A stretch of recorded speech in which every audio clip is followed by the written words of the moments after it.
Exploring linear equations with one unknown, but let's add a twist, and that twist is fractions.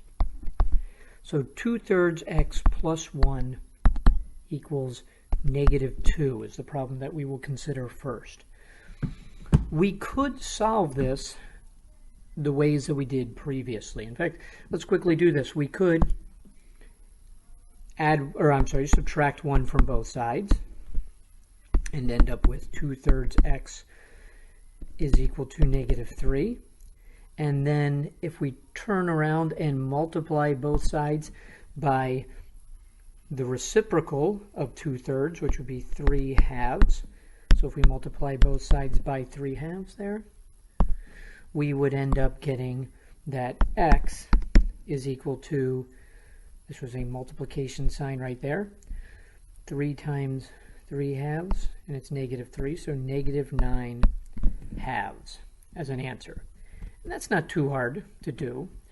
We could also have started by multiplying by the reciprocal, so let's consider what that would look like. So we could take the original problem, 2/3 x plus 1 equals -2. And we could have multiplied both sides by the reciprocal, which would be of 3/2, or I'm sorry, of 2/3, which would be, let me start that over again. The reciprocal of 2/3 is 3/2. But let me point something out in just a second. We need to multiply the entire left side by the 3/2, not just the 2/3 x. So when we distribute the 3/2 to both terms on the left-hand side, we get x plus 3/2 is equal to, since we have -2 times 3/2 on the right, we end up with -3. And then we would clearly want to subtract 3/2 from both sides.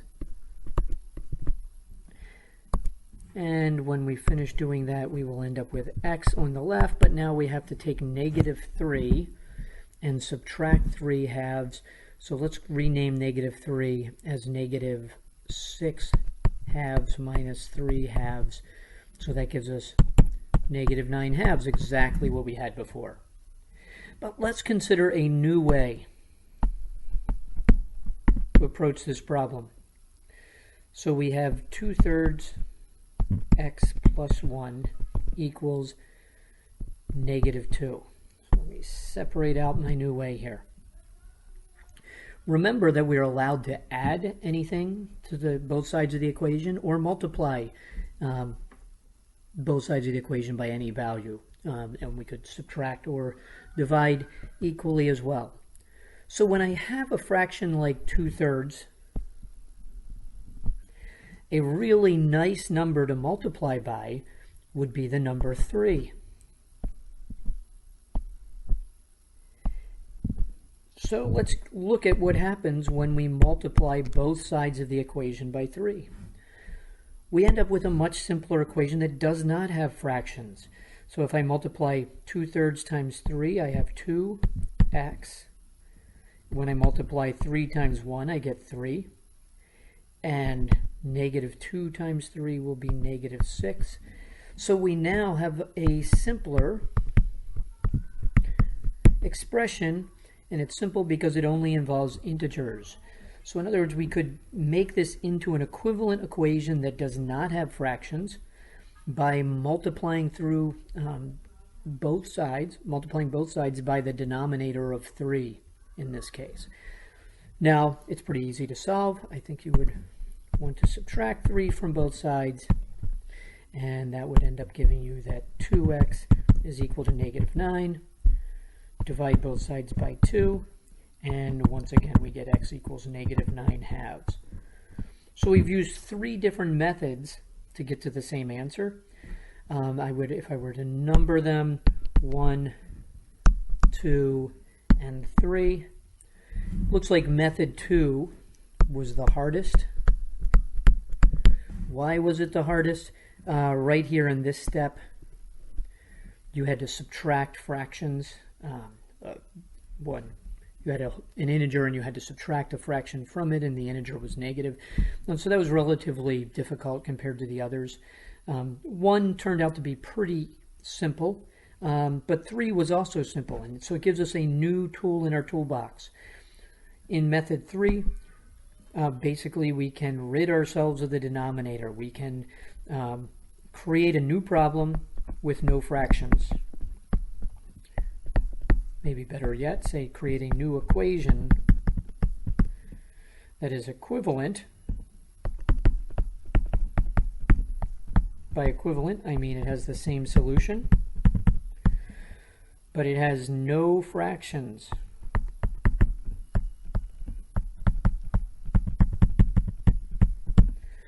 Let's consider a more difficult problem where creating an expression with no fractions will be a much better way of doing the problem. So let us look at 2/3 x plus 1/2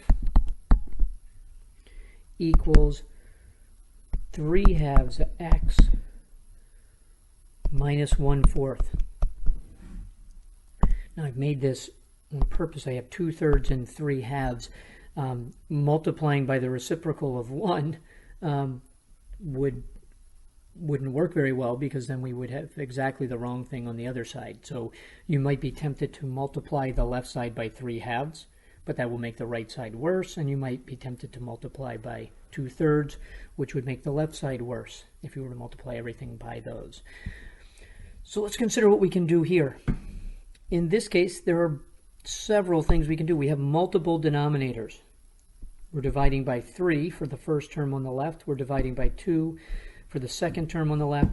We're dividing by 2 for the third term, and we're dividing by 2 twice for the final term. So what are things that we might do to make this into an easier problem? You may have noticed, since we divided by 2 twice for the last term, we could try multiplying by 2 twice, also known as multiplying by 4, and take the entire left-hand side, and then take 4 times the entire right-hand side, and let's see what happens when we distribute. We end up with 8/3 x plus 2 is equal to 12/2, so we end up with 6x minus 1. Now when I look at this line right here, it is much simpler than what we started with, but we still have one fraction left.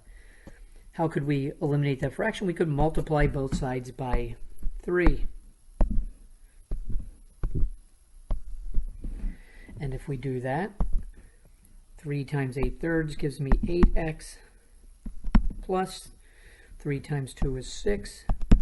And then we have 18x minus 3. Now we would solve this as we had before. I'm going to subtract 8x from both sides. And simultaneously, I'm going to add 3 to both sides. So I can do 2 things at once as long as I do the same thing to the left and the right. So both sides are, on both sides, we're subtracting 8x and adding 3. So the left-hand side is reduced to 9. The right-hand side becomes 10x plus 0, which we'll call 10x. Divide both sides by 10. And we get that 9/10 is equal to x. Now, is there something we could have done that would be simpler? The answer is yes. Notice we did 2 things. We multiplied by 4 and we multiplied by 3. Let's consider what would happen if we had multiplied by 12 instead in the first step. So let's take 12. Let me do this down here. 12 times 2/3 x plus 1/2. And then 12 times 3/2 x minus 1/4. Now we have to distribute the 12, and 2/3 times 12 will be 8x. Half of 12 is 6, equals 12 times 3/2 would be 18x. and 12 times 1/4 would end up giving me 12 divided by 4 is 3, so we get minus 3. Aha! That's exactly what we ended up with after multiplying by 4 and multiplying by 3. So multiplying by 12 in one step would simplify the problem. Let's generalize this. If we consider our denominators as 3, 2, and 4, we can look at their multiples. 3 has multiples of 0, 3, 6, 9, 12. If we keep going, 15. For 2, we have 0, 2, 4, 6, 8, 10, 12. It's not necessary to write these out every time, but we'll see what's going to happen here. And 4 has a multiple of 0, 4, 8, 12, 16. And let me highlight that they all have a multiple of 12. In fact, aside from 0, which we don't count, the least common multiple that they all have is 12. There is no number smaller than 12 which they have in common as a multiple. So 12 is the least common multiple. If we had simply started this problem, looked at the fractions, and multiplied both sides by the least common multiple of 12, we would quickly simplify the problem down into something that was similar to what we had done in the last section.